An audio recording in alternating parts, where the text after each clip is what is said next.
देखिए दोस्तों, 50 वस्तुओं का क्रय मूल्य 58 वस्तुओं का क्रय मूल्य 50 वस्तुओं के विक्रय मूल्य के बराबर है, तो प्रतिशत लाभ आपको ज्ञात करना है। मान लीजिए वो 58 वस्तु खरीदता है जितना में, उतना में दूसरे को 50 ही वस्तु देता है, तो उसे 8 वस्तु का लाभ हो रहा है ना। कितने वस्तु का लाभ हो रहा है? 8। तो उसको लाभ ही होगा, लाभ प्रतिशत, और ये सीपी हो जाएगा और 8 रुपया प्रॉफिट हो जाएगा।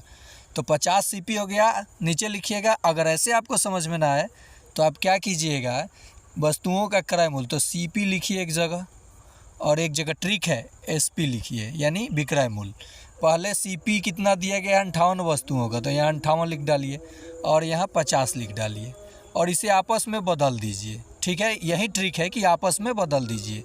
तो ये 50 हो जाएगा, ये 58 हो जाएगा। देखिए यही रियल वैल्यू होगा दोनों।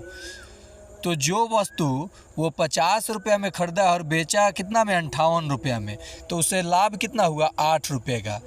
और उसका सीपी कितना है? 50। तो नीचे लिखिए 50 और 100 से गुना कीजिए। कितना से? 100 से। 50 दूनी 100, 8 दूनी कितना हो जाएगा? 16%। फिर से समझिए इस सवाल को, एक बार और बता रहे हैं। करना क्या है आपको, फिर से देख लीजिए कि इस सवाल में आप कितना आसानी से इसे कर सकते हैं। सीपी लिखे, फिर एसपी लिखे।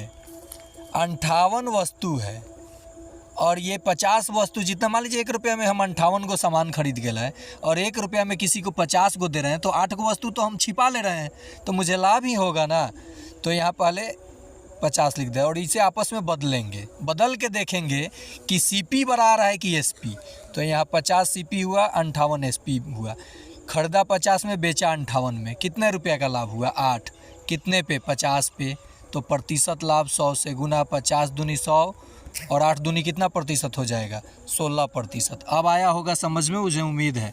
तो अगर नहीं समझ में आया है तो इसे आप यूनिट मेथड यानी एक पे भी, तो एक पे एलसीएम आपको लेने में मुश्किल होगा, तो आप इसे क्रॉस करके ही बनाइएगा ऐसे सवालों को, तो आपका बन जाएगा। तो आज के लिए इतना ही।